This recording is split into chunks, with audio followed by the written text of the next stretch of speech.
Imagine a musical genius, so famous that the gods themselves were his biggest fans. Now, imagine him losing absolutely everything in a single fleeting moment.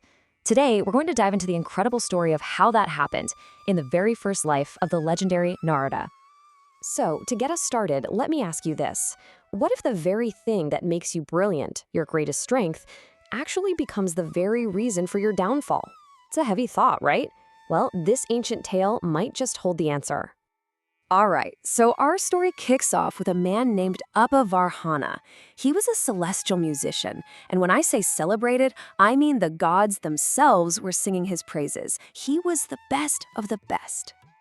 Now, to really get Upavarhana, you have to understand what he was, a Gandharva. You can basically think of them as the divine rock stars of the celestial realm. They were born into this lineage of musicians with a gift so powerful, so profound, that no one could resist its charm. For him, music wasn't just something he learned, it was literally in his soul. But here's the thing about Upavarhana. He wasn't just a talented artist. Oh no, he was the complete package. It wasn't enough for him to be a master of his instrument, the veena. He also poured himself into studying the sacred scriptures, the Vedas, and understanding the principles of righteous conduct, of dharma. I mean, this guy was the absolute perfect fusion of raw, God-given talent and unshakable discipline. So with that incredible, rare combination of skill and character, his fame just exploded. It became legendary, literally echoing all across the heavens. And you can see why. When Upavarhana played his veena, the Mahati, it was said that time itself would just stop. We're talking gods, great sages, the most powerful beings you can imagine, would just fall completely silent, totally mesmerized by his music. His name wasn't just famous, it was synonymous with divine excellence. And then it arrived. That one singular moment. The kind of career-defining opportunity that should have been the crowning achievement of his spectacular life.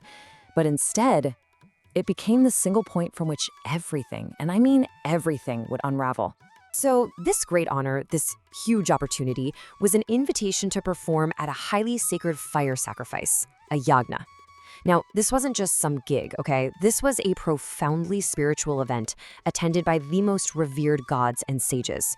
The pressure was immense. The stakes were, well, divine. And this is where it all went wrong. Picture this. He's performing. He's in the zone, channeling divine energy into his music.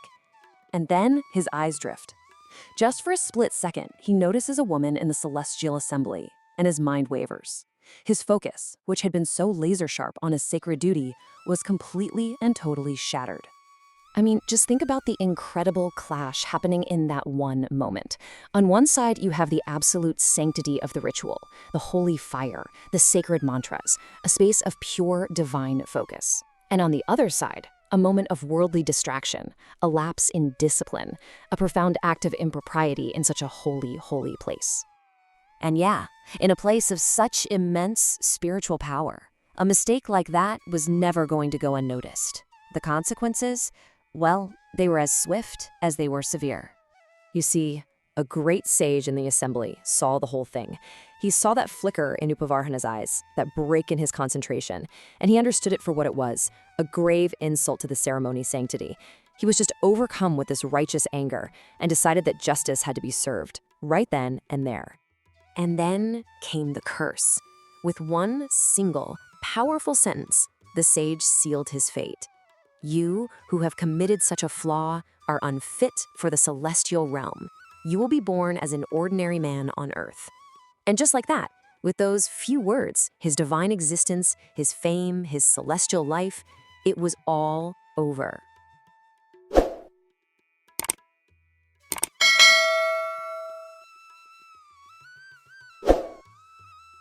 So, why are we talking about this ancient story today?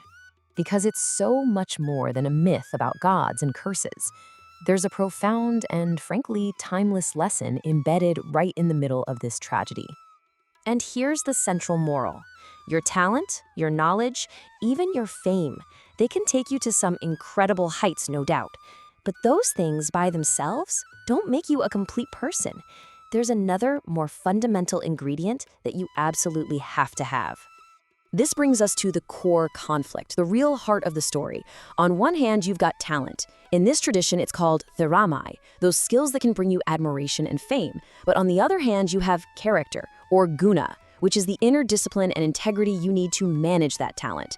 You could say talent gets you in the door, but it's your character that lets you stay there. And that's really the ultimate takeaway, isn't it? Upavarhana had talent in abundance, more than enough to mesmerize the gods themselves. But in one critical moment, he lacked the character to control his focus, and that single failing cost him everything. His life is the ultimate cautionary tale. And so this ancient story leaves us with a really provocative question for our own modern lives. Which do you think is more valuable? The raw talent you possess, or the strength of character you build to guide it? That's definitely something to think about. Subscribe for more videos.